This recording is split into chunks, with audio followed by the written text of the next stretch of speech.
As we all know, Bobby Fischer was a strategic genius. And in this game, we're going to do a bit of a deep dive into his strategy. And we're even going to see how he chooses to break some of the traditional chess rules and use that to get an advantage against his opponent, Grandmaster Laszlo Szabo. This was played at the Olympiad in 1960.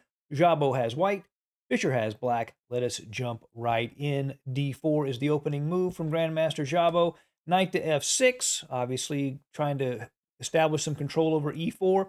c4, g6, knight c3, hoping to play e4 himself, and then bishop to g7. The Grunfeld would be d5, but Fischer is in full King's Indian defense mode at this point in his career, playing for active peace play at all costs.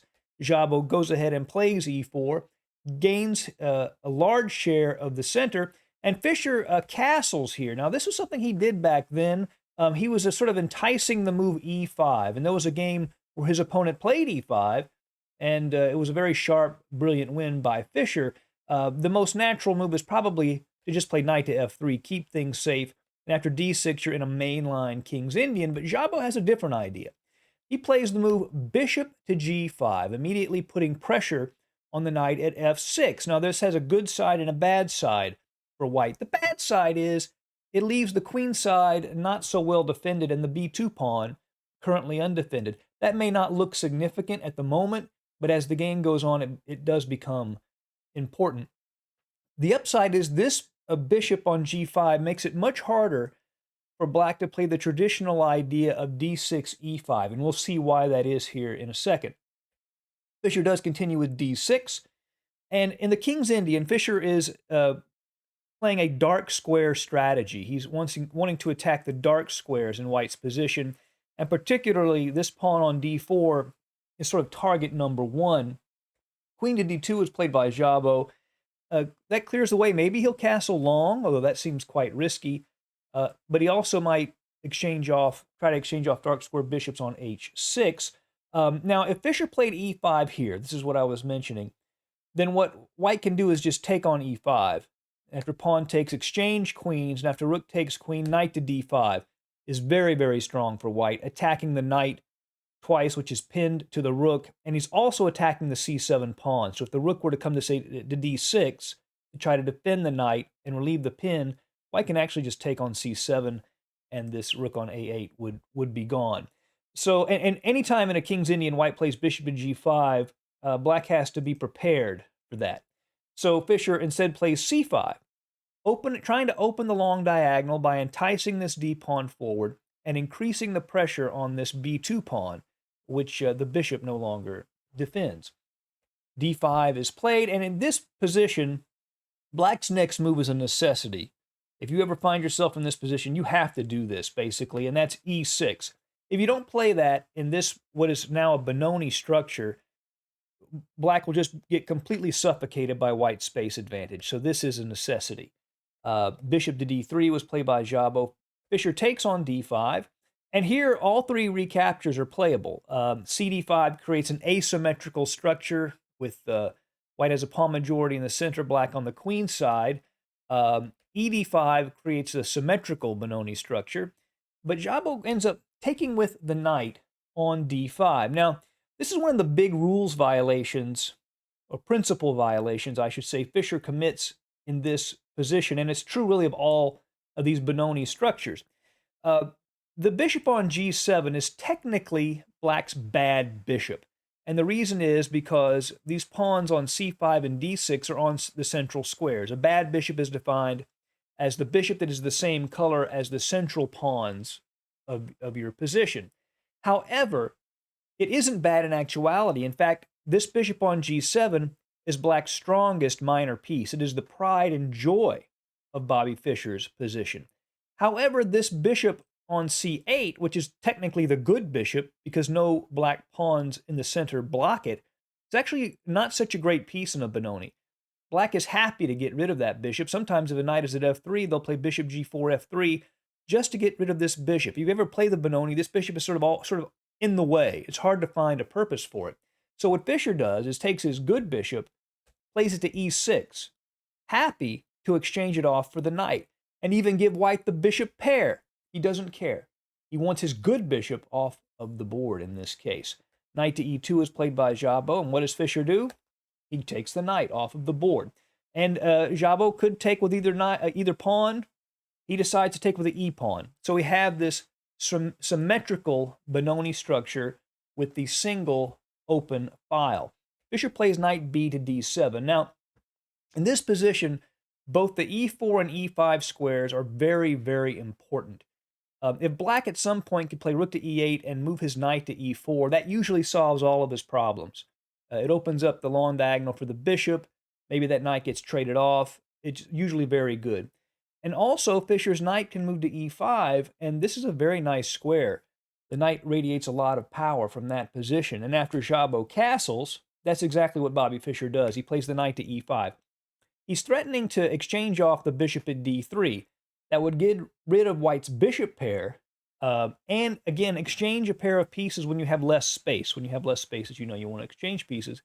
And white really can't avoid this, because if he moves the bishop, the c4 pawn would fall. So there's nothing he can do about it. So rook a to d1, just keeping centralized, was probably white's best, but he goes out with f4, attacking this knight. And in these symmetrical Benoni structures, usually white will attack on the king side with moves like h3 and g4. However, you always have to be very, very careful. You have to make your moves very carefully, or black's pieces could become very active. In this position, f4 is a little too early, and it allows Fischer to sort of get what he wants. Knight takes bishop, queen takes knight, and what Jabot is hoping for is to play f5, take on g6, move the other rook over, and attack Fischer on the king side. Fischer, knowing this, plays h6, asking the question of the bishop, are you going to take my knight or back up? If he takes the knight, then Fischer would be left with his monster bishop versus this weaker knight at e2. So Jabot doesn't want to do that. So he plays bishop to h4. However, Fischer's idea was that if white now plays f5, he can respond with g5, locking up the center, gaining a tempo against the bishop, and now Jabot would not have those open lines attacking Fischer's king. Fischer plays rook to e8. Remember, we talked about he would like his knight to go to e4. He's one step closer to making that happen. Of course, it's still pinned at the moment. Rook a to e1 from Jabot, and now queen to b6. Attacking this b2 pawn all the way back in the beginning when Jabot played the bishop to g5. This was a sensitive pawn. And Fischer attacks it with his queen. Also, the bishop at g7 is blocked by the knight at the moment, but it also attacks in that direction. And if he were to play b3, maybe best, then knight to e4. And he gets the thematic idea of planting the knight on e4. The knight can exchange itself off, or it can even be supported at some point by f5. Just depends on the position. Black has a decent position here, although he's not winning. But Jabot, to prevent that, goes ahead and takes the knight at f6. But now, after Fischer recaptures, there's a big imbalance between the minor pieces. This bishop at f6 is much stronger than the knight on e2, but Jabot had a concrete idea in mind. We'll see if it works. The idea was to play f5, which he did. Fischer then locks it up, as we talked about earlier. And the idea is that this knight may be able to go to g3, h5, and that's a very strong square for the knight, hovering around black's king on h5. But first he has to worry about the b2 pawn, so he goes ahead and plays b3, and now queen to a5. Fischer attacks the pawn on a2, and best for white probably is queen to b1, but that's a very passive move. You don't want to defend a single pawn with a queen, and we talked about Fischer having a dark square strategy. We'll just look at the dark squares. The queen and the bishop crisscross. These two pawns control dark squares, the rook. Fischer has a beautiful position here, even after queen to b1. So instead, Jabot says, I'll sacrifice that pawn and try to get some activity. So he plays rook to c1.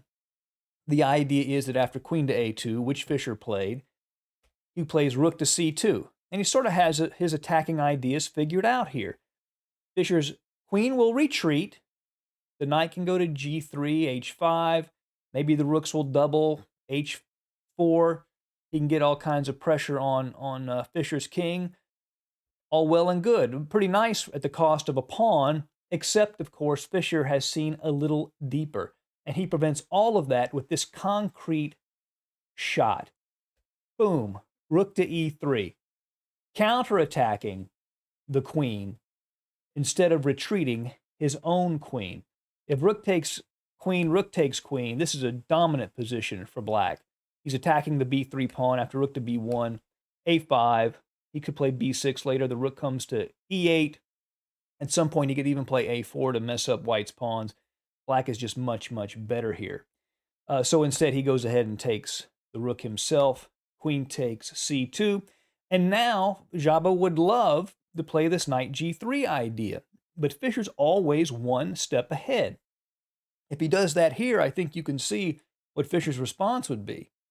Bishop to d4, pinning the queen, a common theme in these Benoni structures. The bishop, again, is just much better than that knight. So Jabbo has to do something about that, which he does. He moves the king to h1, stepping out of that pin. But now a5.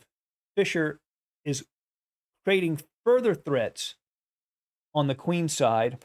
Jabbo plays h4, but now a4. And Fischer is creating all sorts of weaknesses. Jabbo actually resigned in this position. A possible continuation is pawn takes pawn, queen takes c4, and modern computers give black like 5.5 point advantage here, like a rook's worth of advantage, because these pawns are just going to fall like ripe fruit. A4 is going to fall, d5 is going to fall. The bishop, again, is much stronger than the knight, and it's just quickly going to be over. Jabbo, seeing this, resigned. I hope you enjoyed this strategic look at one of Fischer's great games. See you again soon at Chess Dog. Goodbye.